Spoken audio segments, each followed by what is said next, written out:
Muy buenos días, mis hermanos. Que el Señor les bendiga. ¿Es mi voz o es el micrófono? ¿Es mi voz? A ver. Y ahora, ahora sí. Ahora sí se escucha. Ahora sí nos van a escuchar los de abajo. Buenos días, mis hermanos. Que el Señor les bendiga grandemente. Qué alegría estar en el día del Señor. Vamos a esperar unos minutitos más porque hay gente anotándose. Y quizás pusimos nosotros tarde las hojas. Así que vamos a darle solo unos 2 minutos y comenzamos.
Bueno, mis hermanos, vamos a comenzar este tiempo.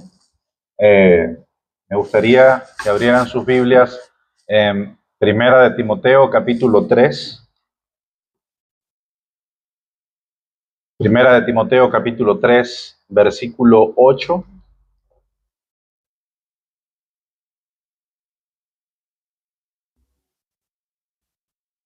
Vamos a leer hasta el versículo 13.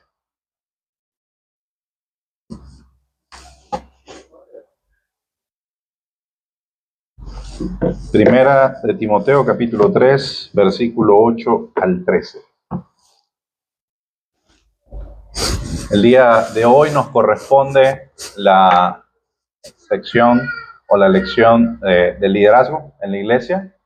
específicamente el diaconado.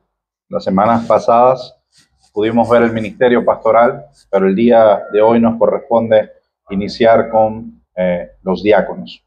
Y para ello vamos a leer dos pasajes. Este va a ser uno, 1 Timoteo 3:8 en adelante, y el segundo va a estar en el libro de los Hechos. Pero vamos a iniciar con este pasaje. Dice la Escritura: de la misma manera, también los diáconos deben ser dignos de una sola palabra, no dados al mucho vino, ni amantes de ganancias deshonestas, sino guardando el misterio de la fe con limpia conciencia, que también estos sean sometidos a prueba primero, y si son irreprensibles, que entonces sirvan como diáconos.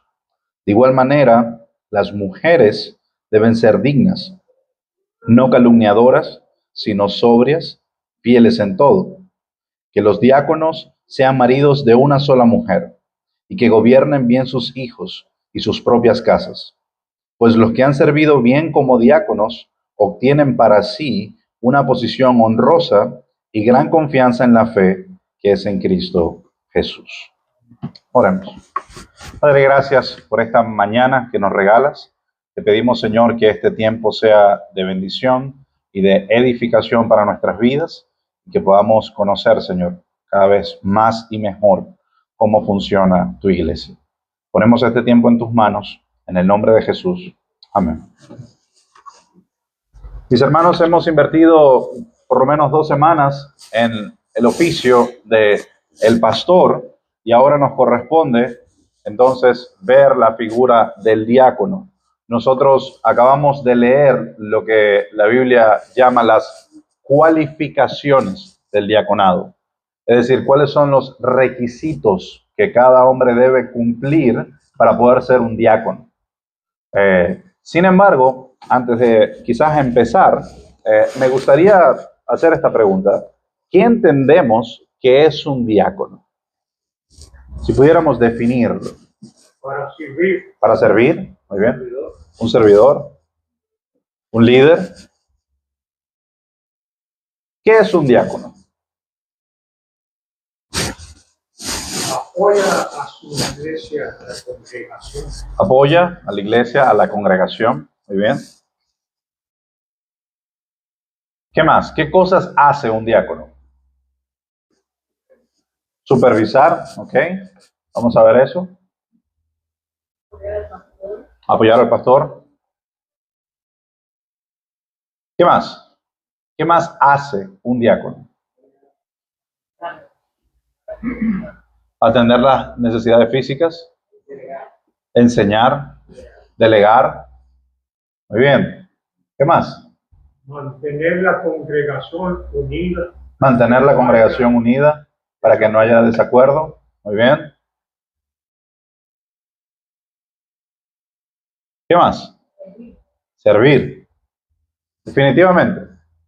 Ahora, ¿cuál es la diferencia entre el oficio de un pastor y el oficio de un diácono? Enseñar. Empezamos a tener conflictos, porque escuché hace un momento enseñar. ¿Qué más? Vamos a hacerlo más sencillo.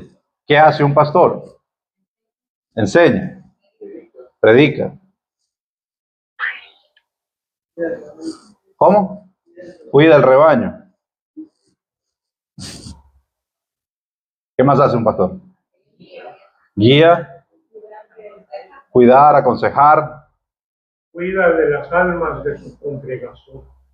Ok, hay varias cosas entonces que son similares a la de los diáconos. ¿Cuál es entonces la diferencia entre un diácono, según las escrituras, y un pastor? El pastor lidera.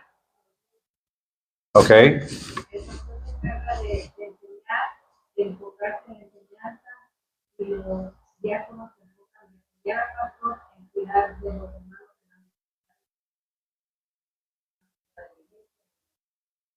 Excelente definición, Lupita.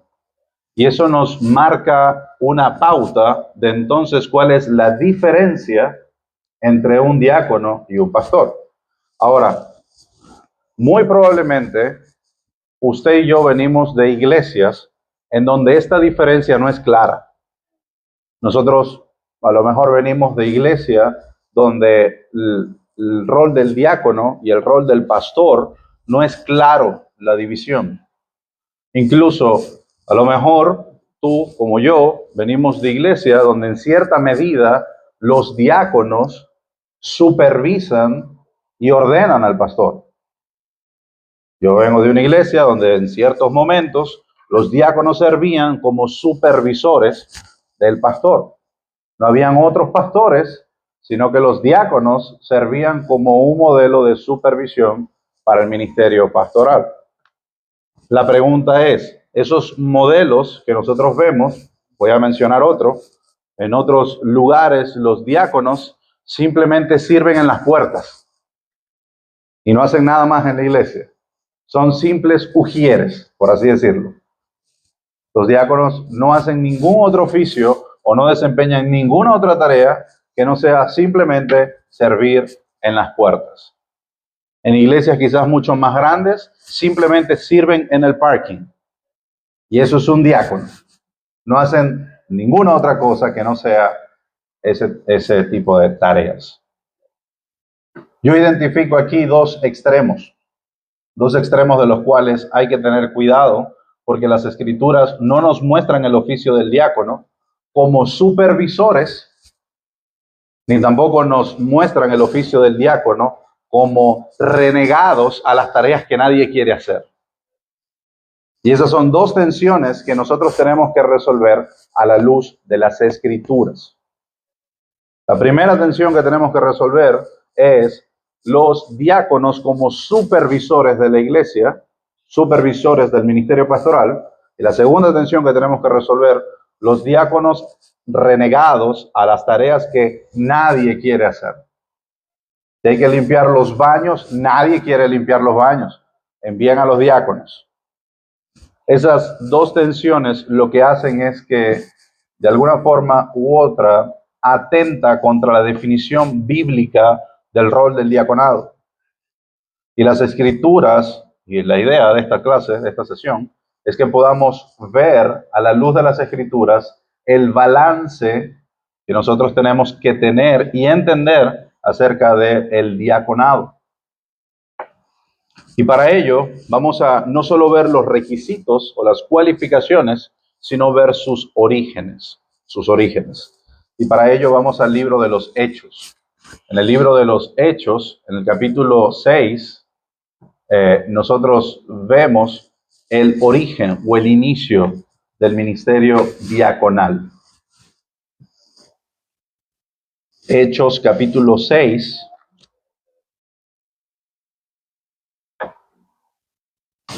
Versículo 1 en adelante.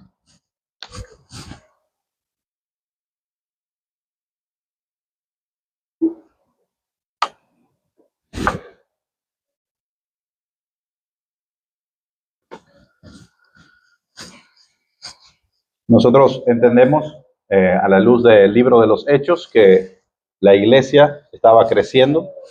En el capítulo 1 vemos la resurrección o la primera aparición de nuestro Señor Jesucristo. Vemos la ascensión. Vemos cómo los discípulos estaban en el aposento alto. En el capítulo 2 vemos cómo tenían todas las cosas en común. Vemos la venida del Espíritu Santo, cómo ellos son llenos del Espíritu Santo. Vemos el primer sermón de Pedro, vemos el segundo sermón de Pedro, vemos la curación de un cojo frente a la hermosa, vemos el arresto de Pedro y de Juan, vemos cómo Ananías y Zafira son castigados, y todos estos acontecimientos trajeron como consecuencia el crecimiento de la iglesia. La iglesia empezó a crecer. Era natural. En el primer sermón de Pedro hubo miles de personas escuchándolos, cientos convertidos, cientos siendo bautizados. Lo que había empezado como los 12 y los discípulos o los seguidores de Jesús, ahora estaba creciendo. Ya no eran simplemente los dos. Bueno, Judas ya se había ahorcado, ¿no? Pero me refiero al que seleccionaron después de Judas. Ya no eran esos más los discípulos y las mujeres, sino que ahora era una gran muchedumbre. Había muchas personas reuniéndose en casas. Ahora, ¿qué era lo que estaba sucediendo? Que entre más personas había, más difícil era atenderlas a todas. Eso es lo que empezó a suceder. Los apóstoles estaban encargados de la enseñanza, de la dirección, de la conducción de la iglesia. Pero ellos se estaban dando cuenta que estaban desatendiendo a las personas, principalmente a las viudas griegas. Eran las primeras que estaban siendo desatendidas. Si leemos el versículo 1, dice, por aquellos días, al multiplicarse el número de los discípulos, surgió una queja de parte de los judíos helenistas, los griegos, en contra de los judíos nativos, porque sus viudas eran desatendidas en la distribución diaria de los alimentos. Nosotros habíamos visto que todos tenían las cosas en común. Si quieren, acompáñame al capítulo 2, versículo 42, para que entendamos qué distribución estamos hablando. En el versículo 42 nos dice, y se dedicaban continuamente a la enseñanza de los apóstoles, a la comunión, al partimiento del pan y a la oración. Definitivamente había una comunidad unida que compartía no solo la fe en Jesús, sino que compartía sus propios bienes, compartía sus propiedades, compartía los alimentos. Y ellos definitivamente estaban convencidos de que esa comunión representaba su salvación en Cristo. Ahora, en esa comunión, muy probablemente era sencillo cuando el grupo era pequeño, pero ahora que el grupo estaba creciendo, empezaba a volver más difícil poder cubrir con las necesidades de todos, principalmente con las viudas de los judíos helenistas, es decir, los judíos que hablaban en griego. El versículo 2, entonces, nos muestra qué es lo que los apóstoles empiezan a hacer. Entonces los 12 convocaron a la congregación de los discípulos y dijeron, no es conveniente que nosotros descuidemos la palabra de Dios para servir mesas. Por tanto, hermanos, escojan de entre ustedes 7 hombres de buena reputación, llenos del Espíritu Santo y de sabiduría, a quien podamos encargar esa tarea. Y nosotros nos entregaremos a la oración y al ministerio de la palabra. Y quiero que veas un par de cosas aquí que quizás son implícitas en el texto, pero tienen que y marcan la forma en cómo nosotros entendemos el diaconado y la elección. Lo primero que sucede es que los apóstoles identifican que ellos no pueden hacerlo todo. Y ellos priorizan la orden que Dios les ha dado. Y la orden que Dios les había dado era enseñar la palabra de Dios. La frase que ellos dicen es, estamos descuidando la palabra de Dios. Por lo tanto, era elemental para el crecimiento de la iglesia que los apóstoles pudieran dedicarse de manera continua a la enseñanza de las Escrituras. Era la forma como la iglesia iba a ser edificada. Era la forma como la iglesia iba a crecer. Ellos eran los que habían recibido la encomienda de parte del Señor para enseñar las Escrituras. Por lo tanto, ellos eran los que tenían que encargarse de esa enseñanza. Ahora, en vista del crecimiento de la iglesia, estaban descuidando su labor. Estaban ocupados en otras cosas. Y es ahí donde el Señor los ilumina y ellos convocan una reunión y convocan a la congregación de discípulos. ¿Quiénes son esos? ¿Quién es la congregación de discípulos? ¿Quién será? Naturalmente, la iglesia. Convocan a la iglesia. ¿Y qué le dicen a la iglesia? Tenemos una responsabilidad y estamos dejando de cumplir esa responsabilidad. Y eso no es bueno. Y eso no es bueno. Y este texto marca la pauta de no solo el rol del diácono, sino el rol de los apóstoles y que por lo tanto representa también el rol de un pastor, la enseñanza. Y el principio que los apóstoles están trayendo a colación es la responsabilidad de enseñanza no puede ser descuidada con los aspectos logísticos de la iglesia. Porque de lo contrario, la iglesia no va a ser edificada. Eso es lo que ellos están trayendo a la reunión de miembros, a su congregación de discípulos. El versículo 3 hace una frase interesante, introduce un principio interesante. Por tanto, hermanos, escojan entre ustedes 7 hombres de buena reputación, llenos del Espíritu Santo y de sabiduría, a quien podamos encargarle esta tarea. Y aquí hay 2 palabras importantes. Escójanos, encargarles. Escójanos y encargarles. Si nosotros leemos esta palabra desde nuestro español, ¿quién tenía que escoger los diáconos? La iglesia. Ahora, ¿de qué manera debían escogerlos? Por su testimonio, sí. Buena reputación. Es decir, ¿quién se encargaba entonces de escoger a los diáconos, a los oficiales de la iglesia? ¿Los apóstoles o la iglesia? La iglesia. Y aquí es donde hay un principio importante. Cuando nosotros leemos la palabra escojan entre ustedes, hay un principio de identificación. Es decir, los apóstoles le están diciendo a la iglesia, identifiquen entre ustedes quienes hacen lo siguiente. Buena reputación, llenos del Espíritu Santo y de sabiduría, a quien nosotros podamos encargarles, delegarles, llamar, autorizar, reconocer para esta labor.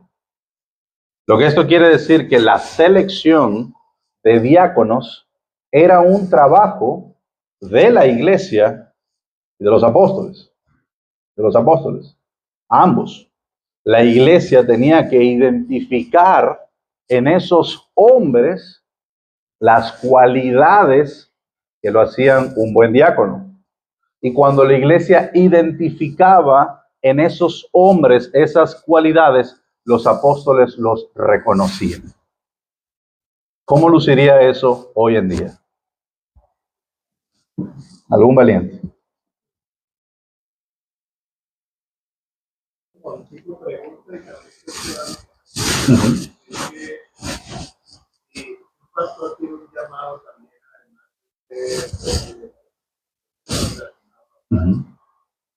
Estamos hablando de que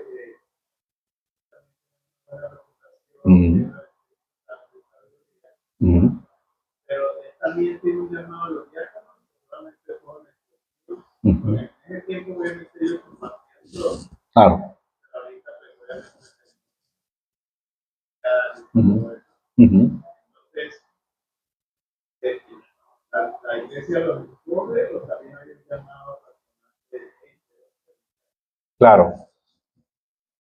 El texto nos muestra que la iglesia identificaba, la palabra que leemos escoger, es identificar, es ver quiénes son, y hay un aspecto de reconocimiento.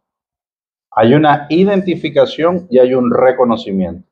La iglesia tiene que identificar a esos hombres.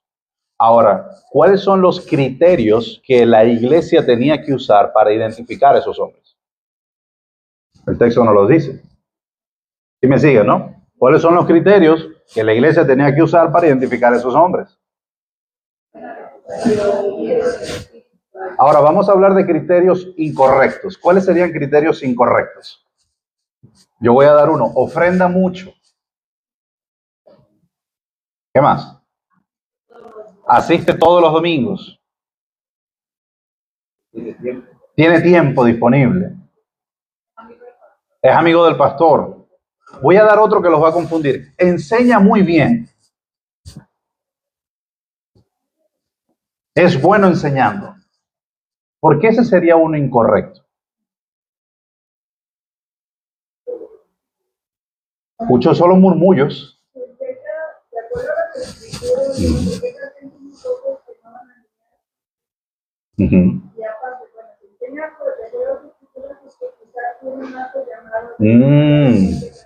Muy bien, muy bien. Entonces, ahora estamos haciendo el esfuerzo de poder clasificar de forma correcta los oficios dentro de la iglesia. Si un diácono tiene el don de la enseñanza, es una enorme bendición. Es una bendición. Si no lo tiene, es una enorme bendición. Lo vemos. Si una iglesia cuenta con un equipo diaconal de 10 diáconos, donde los 10 tienen el don de la enseñanza, es una enorme bendición. Si una iglesia tiene 10 diáconos y ninguno puede hablar en público porque le tiemblan las piernas, es una enorme bendición.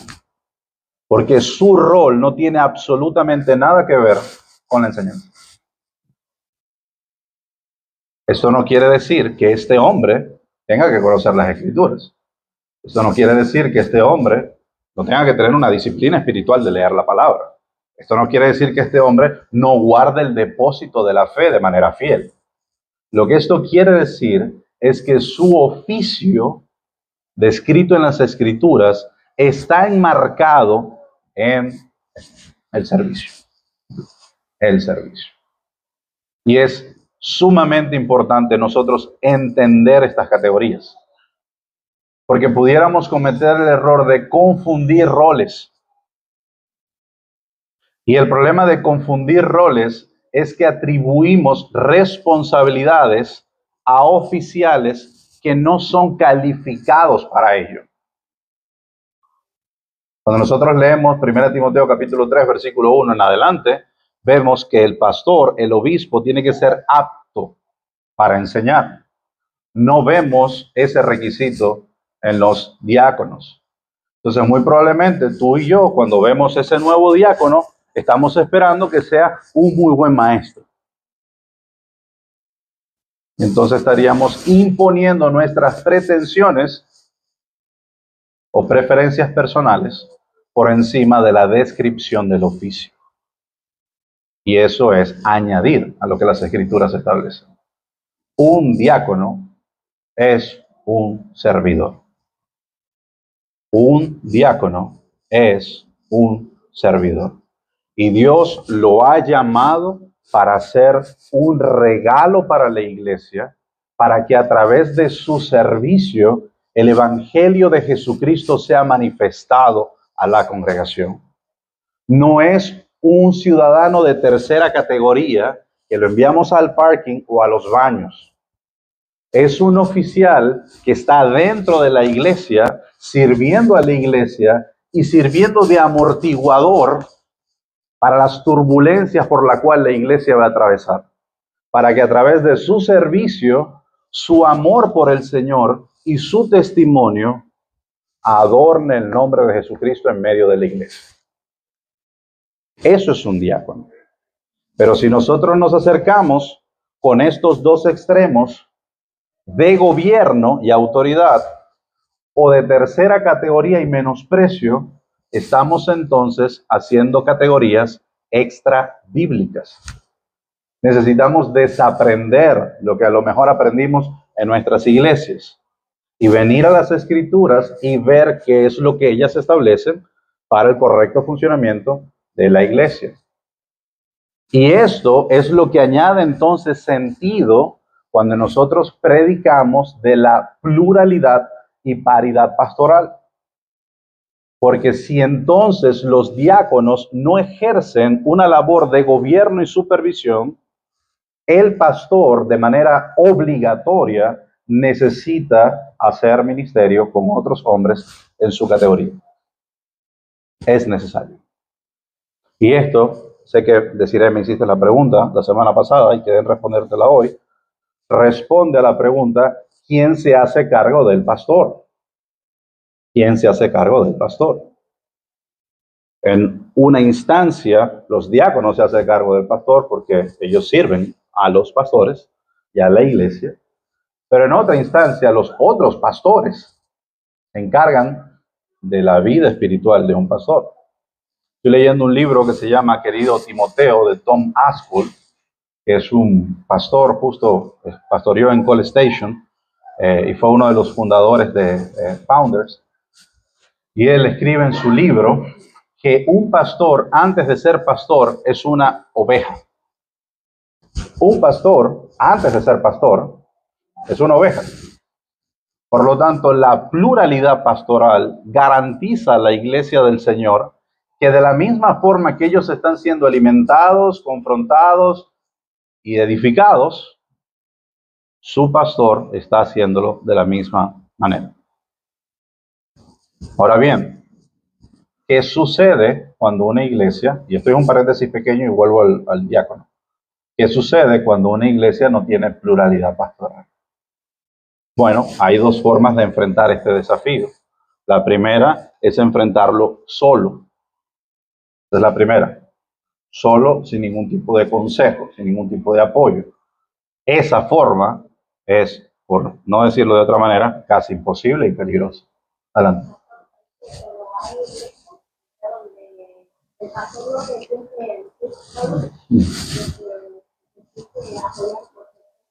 Ya, correcto. Sí, y en ocasiones eso es un gran apoyo. El problema está en que la esposa, al igual que los diáconos o cualquier persona de la iglesia, no tiene la resistencia espiritual que un pastor tiene. ¿Qué significa esto? Que el pastor, cuando es llamado, al pastor se le tienen que decir un par de cosas. Uno, siempre vas a ser insuficiente. Dos, siempre vas a ser cuestionado. Tres, siempre lo que hagas, posiblemente para gran cantidad de personas, va a ser malo. Cuatro, el éxito ministerial quizás nunca lo vas a ver. Y cinco, tienes que hacerlo todo igual por amor al Señor sin cambiar tu actitud. Esas son las cosas que se le dice a un pastor cuando llega.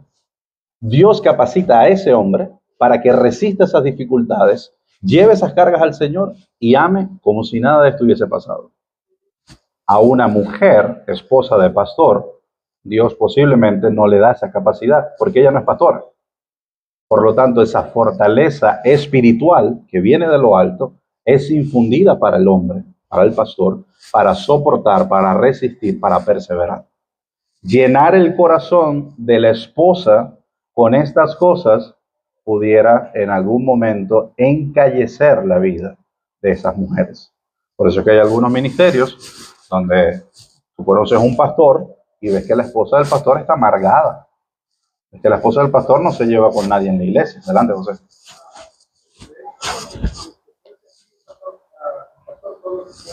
Uh-huh. Uh-huh. Yeah. Yeah. Uh-huh. Yeah. Yeah. Uh-huh.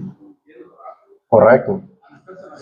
Correcto. El llamado que Pablo le hace a Timoteo, esto encarga a hombres fieles que sean idóneos, capaces. Hay pluralidad en el lenguaje paulino. Entonces, la pluralidad pastoral ayuda a que el funcionamiento de la iglesia sea saludable, a que el desgaste pastoral sea menor y a que la pluralidad de consejos edifique y sea de bendición para la congregación. Esas son las ventajas y beneficios de la pluralidad pastoral. Ahora, ¿qué hacemos nosotros? ¿Cómo nosotros, como iglesia, podemos navegar en el cuándo? En el cuándo. Bueno, en nuestro caso en específico, tenemos, pudiéramos decir, dos estrategias o dos enfoques principales. El primero de ellos es la formación de hombres en la enseñanza. Ese es nuestro primer paso. Nosotros queremos de manera constante invertir en hombres que puedan capacitarse en la enseñanza. Y ustedes son testigos de que constantemente, de manera anual, vamos a entrenamientos, que cada vez que empezamos un discipulado tenemos un entrenamiento, que constantemente queremos entrenar hombres y hacemos la invitación abierta a otros hombres que a lo mejor no son maestros para que puedan capacitarse. Eso es un primer inicio. Porque si nosotros creemos que el obispo es apto para enseñar, si tenemos un hombre que enseñe, vamos por buen camino. No sabemos si va a ser anciano, pero por lo menos ya enseña. Y eso es un gran avance. Número dos, nosotros tenemos y formamos parte de una red de cuidado pastoral, que es la red Endos. Endos es una red que se encarga del cuidado, supervisión y acompañamiento de pastores, en donde forman, no solo nos aconsejan y nos acompañan, sino que también se encargan de la formación de otras personas dentro de nuestra iglesia. Por ejemplo, en el caso de Kevin Ixcoy y Julio, ambos están en un proceso de formación de endos. Ese tipo de espacios de formación permiten que más hombres de la iglesia se capaciten. ¿Para qué? Pues no lo sabemos. Se capaciten para la enseñanza, se capaciten para ser diáconos, se capaciten para algún día ser pastores, pues no lo sabemos. La iglesia lo determinará. Pero ¿cómo así que la iglesia lo determinará? Bueno, porque la iglesia identifica si esos hombres realmente están siendo llamados por Dios. Volvamos al texto para no salirnos y volver a diáconos. Por tanto, hermanos, escojan entre ustedes. Estas personas tenían que identificar las cualidades de estos hombres. Ahora, mi hermano, mi hermana, tú has estado en esta iglesia. De repente colocan un diácono y tú ni te enteraste. El pastor lo puso. Tú no votaste, tú no diste tu opinión, tú no fuiste consultado, simplemente se estableció ese diácono. ¿Has estado en una iglesia así? Claro. Ahora, ¿cuál es la desventaja de que la imposición de liderazgo provenga de los pastores sin consultar a la iglesia? ¿Cuál es la desventaja?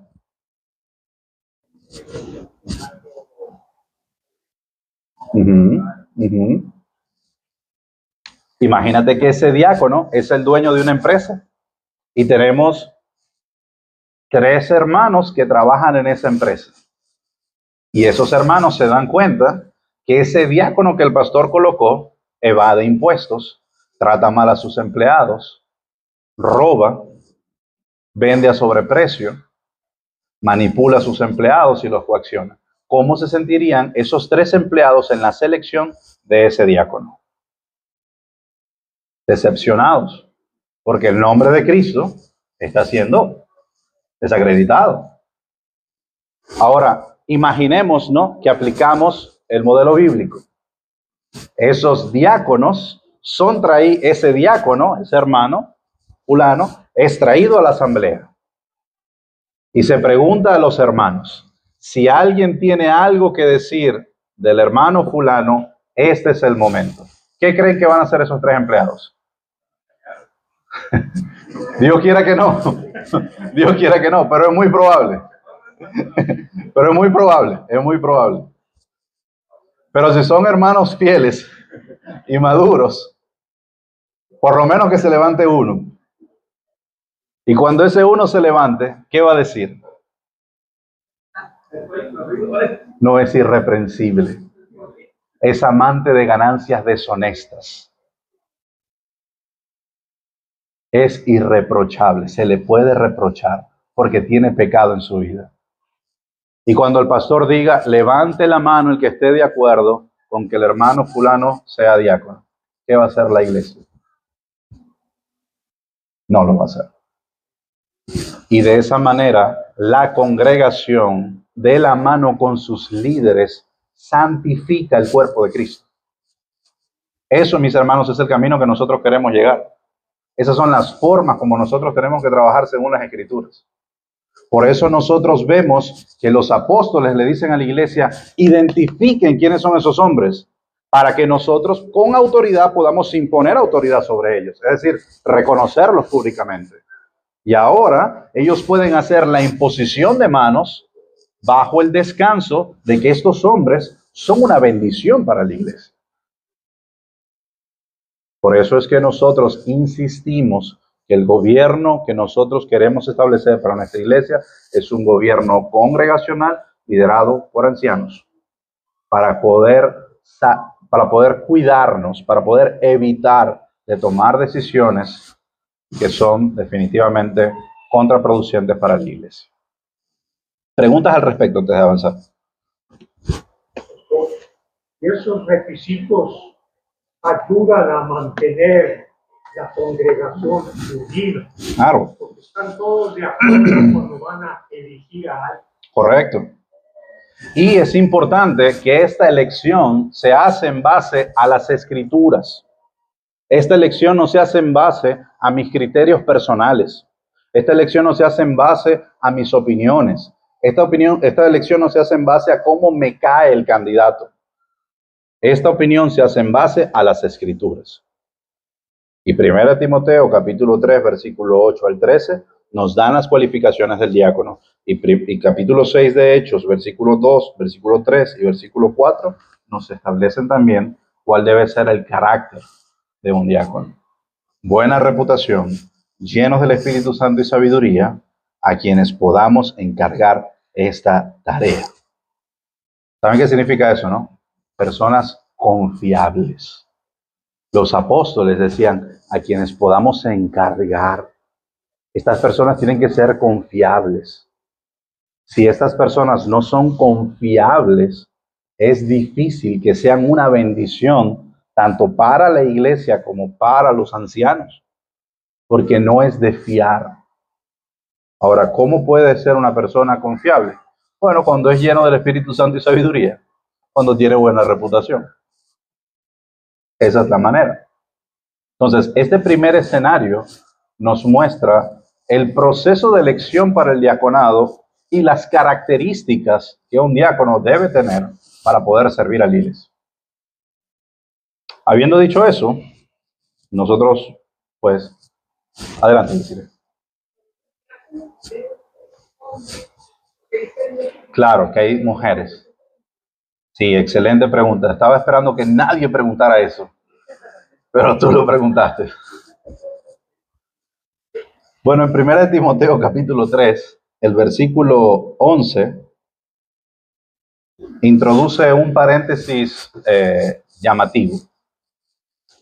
Si vemos en 1 Timoteo capítulo 3, versículo 11, viene hablando del diácono, el diácono debe ser, el diácono debe ser, el diácono debe ser, y de repente en el versículo 11 Pablo dice, de igual manera, esa frase, de igual manera, así también, las mujeres deben ser dignas, no calumniadoras, sino sobrias, fieles en todo. Y vuelve otra vez el versículo 12, con que los diáconos sean. Entonces, si nosotros vamos a Romanos, nosotros vemos que había una diaconisa llamada Febe.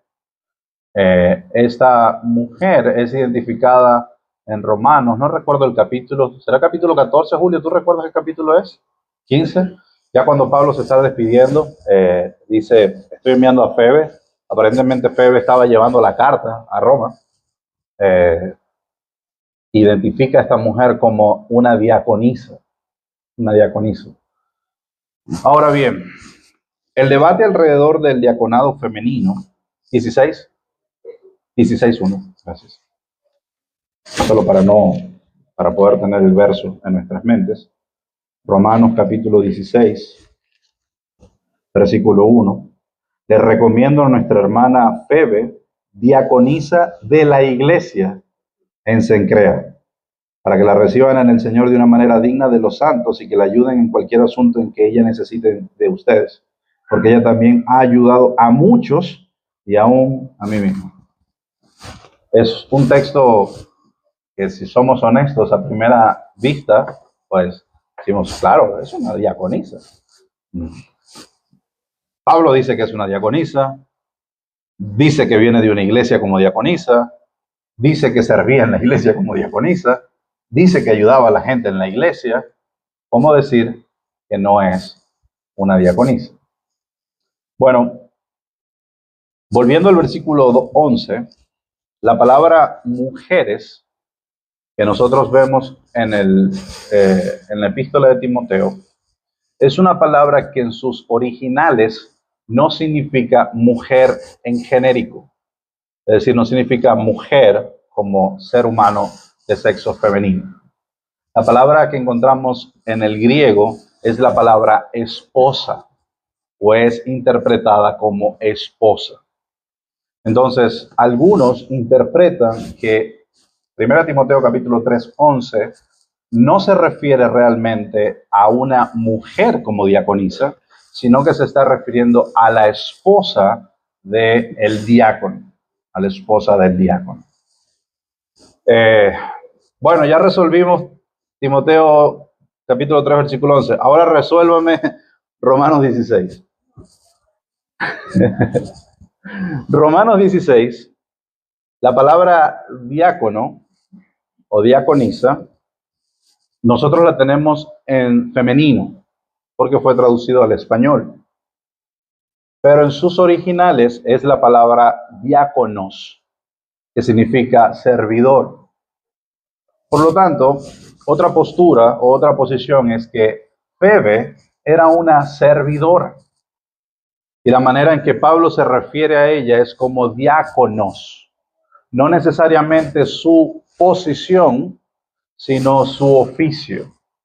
Es decir, esta mujer servía a la iglesia, pero el hecho de que sirviera a la iglesia no hacía de esa mujer una diaconisa.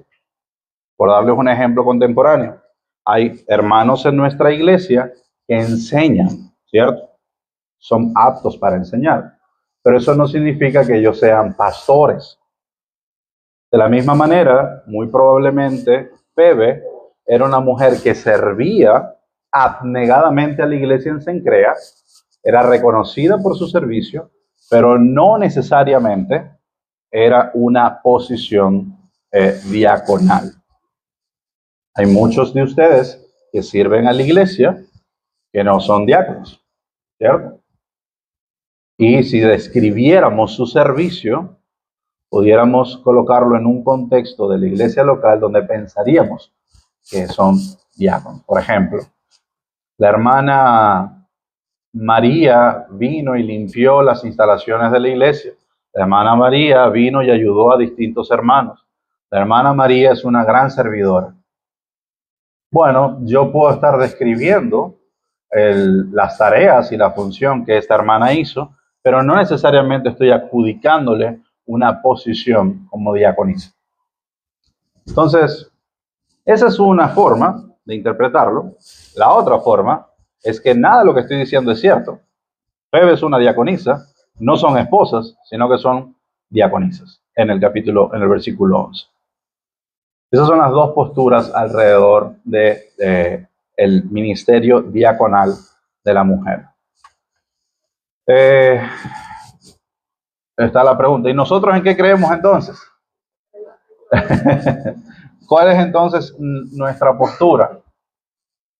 Nosotros creemos que,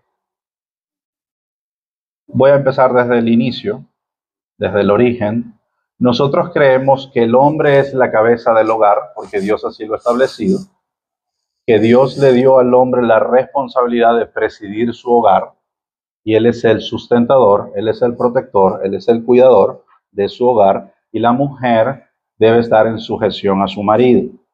Esta sujeción tiene que hacerse en el contexto bíblico. Lo que esto quiere decir es que no es sujeción moderna, es sujeción bíblica. ¿Y quiere decir esto? Que la sujeción moderna es, tú te callas que aquí mando yo. Esa es la sujeción moderna. Eso se llama autoritarismo, eso se llama agresión, y eso no es para nada la sujeción a la cual estamos haciendo referencia. La sujeción a la que estamos haciendo referencia es que ese hombre ama a su esposa de la misma manera que Cristo amó a su iglesia, la trata como a un vaso frágil y la protege y la guarda. Pero él ejerce lo que Adán no ejerció en el Edén. Liderazgo, autoridad.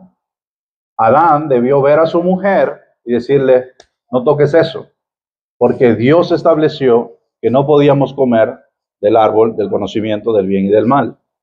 Sin embargo, Adán sucumbió a las pretensiones de su mujer, porque la Biblia dice que Eva comió y dio también a su marido que estaba con ella.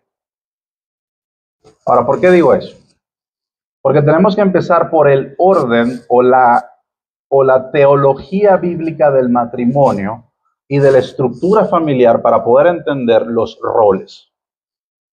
Nosotros, los que vinimos de Latinoamérica, venimos claramente de una cultura matriarcal, donde la mamá es la que decide, la mamá es la que hace las compras, la mamá es la que alista a los niños para el colegio, la mamá es la que sabe dónde estudian sus hijos y el papá no tiene ni idea.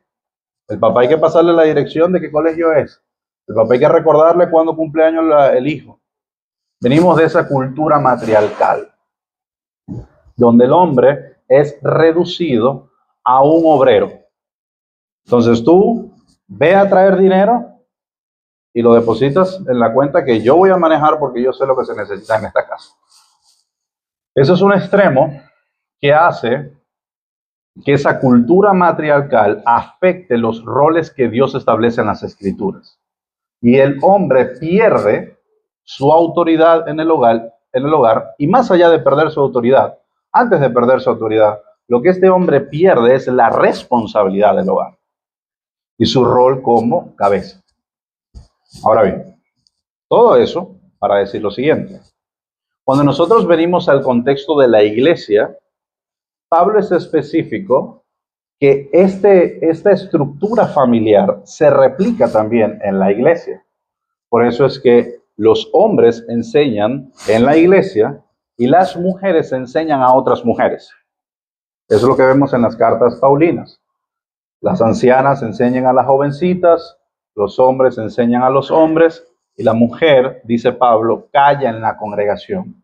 Y no se está refiriendo a un silencio de labios, se está refiriendo a la autoridad que la mujer ejerce en la congregación.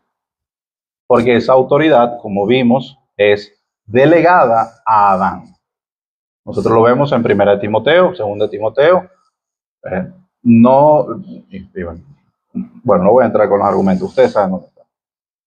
Ahora, pastor, ¿pero qué tiene que ver eso con que si hay diaconisas o no hay diaconisas? La razón es que al momento de establecer oficiales dentro de la iglesia, estos oficiales, en ciertas maneras, van a ejercer cierta autoridad. Ya sabemos que los diáconos ejercen no autoridad en términos de gobierno de la iglesia, pero sí tienen un liderazgo, y ese liderazgo pues tienen que llevarlo a cabo en las tareas donde tengan que hacerlo. Si un diácono se encarga de un proyecto específico de limpieza, de remodelación, ese hombre va a ejercer su autoridad en ese lugar. Hermanos, tenemos que llegar a esta hora, hermanos, tenemos que limpiar, hermanos, tenemos que comprar, hermanos, tenemos que dejar listo. Está ejerciendo una autoridad.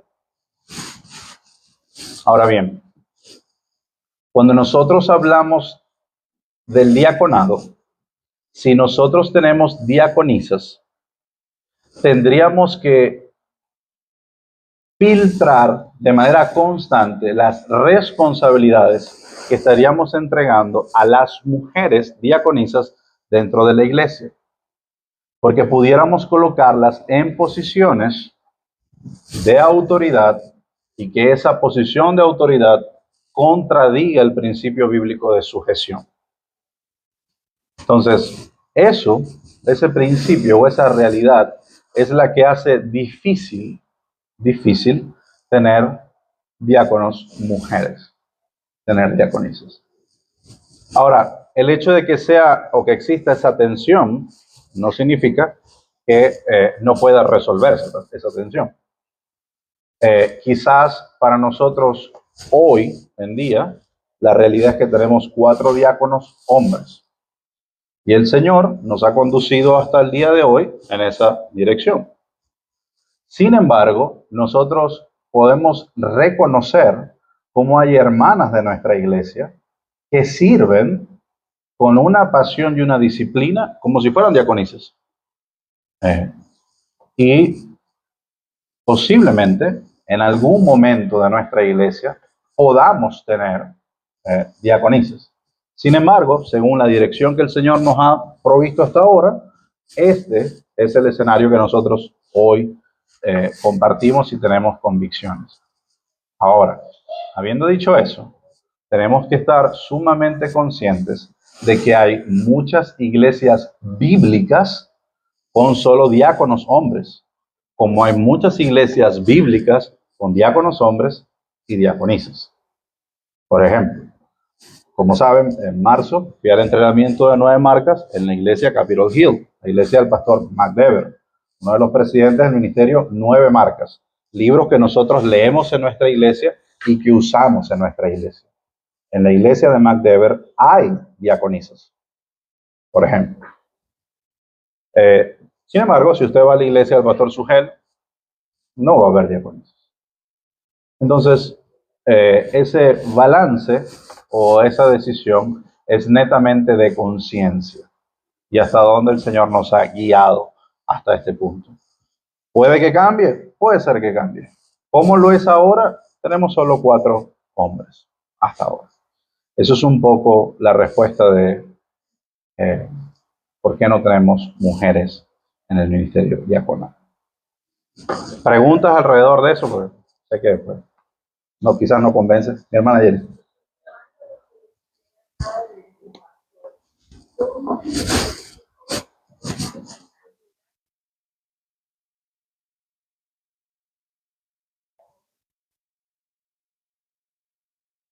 Muy buena pregunta.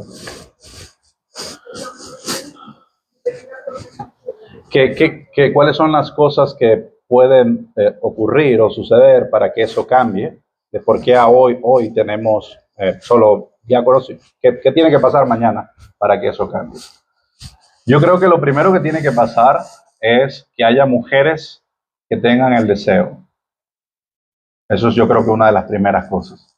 Que haya definitivamente una expresión constante y definida de hermanas ancianas en nuestra iglesia. Cuando digo ancianas me refiero a maduras, que tengan el deseo de servir y de apoyar de manera formal y abierta en nuestra iglesia. Lo segundo que tiene que pasar es un proceso de comprensión de que puede haber, de que exista la posibilidad de que pueda haber diáconos hombres y diáconos mujeres. Anteriormente no se permitía esto, es decir, anteriormente, antes de mi ministerio pastoral, esta iglesia no tenía la consideración de diáconos, de diaconisas, como tampoco que las hermanas pudieran recoger la ofrenda, y son cosas que poco a poco hemos cambiado porque no vemos en las escrituras que hay una prohibición directa al respecto.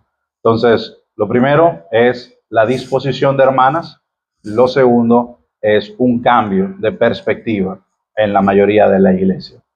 Si la mayoría de la iglesia está convencida y entiende que el ministerio diaconal, las escrituras no pueden que den la interpretación a ambos caminos, pues en ese momento pudiera llevarse a una reunión de miembros para poder identificar si se puede tener mujeres. Bueno.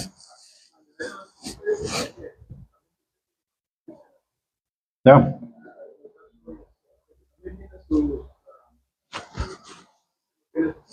¿Ya?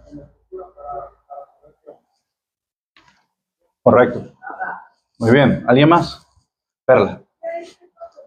Ya. Porque según el Evangelio, Dios es un proveedor. Y Ya. Dios, el hombre, nosotros a mujer debajo del hombre. Ya. No, el amor. Ya. Por supuesto. Al poner a diaconisa nos da un papel o una autoridad de la iglesia que tenemos en el hogar. No hay ahí como... Correcto, hay un conflicto y es un conflicto el cual nosotros hoy vemos y esa es la razón por la cual hoy en día solo tenemos diáconos hombres. Lo que quizás no pudiéramos hacer es decir que las escrituras no autorizan el diaconado femenino, porque de la misma forma que yo puedo argumentar, como lo hice en estos 2 pasajes, pueden haber otros pastores de iglesias igualmente bíblicas que pueden traer otros argumentos y decir, yo aquí veo que sí. Entonces, esto entra dentro de las características distintivas de nuestra iglesia. No es bíblico en el sentido que no es una doctrina primaria, es lo que quiero decir, es una doctrina distintiva. A nosotros nos distingue que nuestros diáconos son hombres. Y hasta a este momento y en adelante, pues nosotros estamos orando por otras 3 personas para el diaconado y esas 3 personas son hombres, no son mujeres. Entonces, hasta donde el Señor nos ha dirigido hasta ahora, la doctrina distintiva del diaconado en nuestra iglesia es de hombres. Pero la responsabilidad de decir, no es bíblico tener mujeres, definitivamente es algo que yo en lo personal no haría, porque conozco pastores bíblicos que tienen diaconisas y hay argumentos sólidos al respecto. Cada iglesia opera definitivamente conforme a la sabiduría que el Señor le da al pastor y la conciencia de la iglesia. Por ejemplo, si como tú hay 20 personas más que opinan lo mismo, esto sería un problema de conciencia para la iglesia. Entonces, es allí donde en sabiduría, eso es un cambio que como iglesia nosotros no estamos listos para hacer. Porque la congregación está identificando una realidad.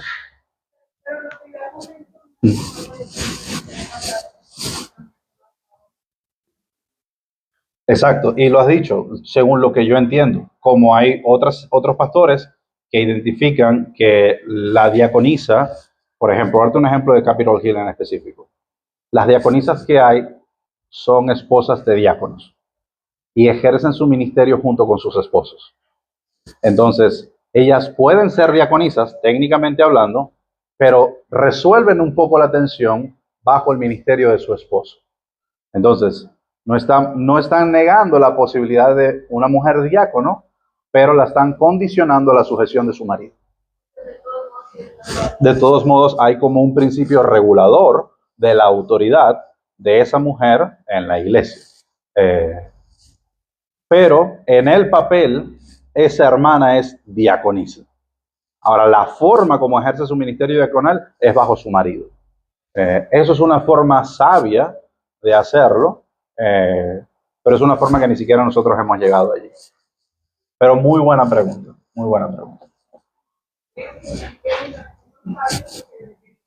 Hay mujeres que de cosas y se acercan más con otra mujer. De repente es esposa de ese diácono. ¿Ya? Todo puede ser. Correcto, tal cual, sí, sí. Muy bueno. Algo más, porque ya terminamos la clase. Creo que solo voy a las conclusiones para terminar con esto. Igual ya son cosas que hemos visto, las funciones detalladas. ¿Quién no es un diácono? Ya lo hemos visto. En conclusión, anciano y diácono son dos oficios distintos, pero no opuestos, ni tampoco son jerárquicos entre sí. Uno se enfoca en enseñar, otro se enfoca en guiar doctrinalmente, el otro en servir las necesidades prácticas del cuerpo, y ambos existen para un mismo fin, el bien y la salud de la iglesia bajo Cristo como única cabeza. Ninguno de los dos oficios busca poder, estatus o beneficio personal. Ambos son, ante todo, un llamado a servir fielmente al pueblo de Dios, cada uno desde su función particular. Hechos 6 dice que los apóstoles tenían que dedicarse a la predicación. Lo que eso está diciendo es la diaconía de la predicación, mientras los diáconos se encargaban de la diaconía de las mesas. Entonces es ahí donde vemos esa ósmosis, esa combinación. Nosotros nos vamos a encargar de la diaconía de la predicación. Es un servicio. Y ustedes se van a encargar de la diaconía de las mesas. Entender que estas estructuras son funcionales y no jerárquicas nos van a liberar mucho de conflictos o prejuicios dentro de la estructura de la iglesia.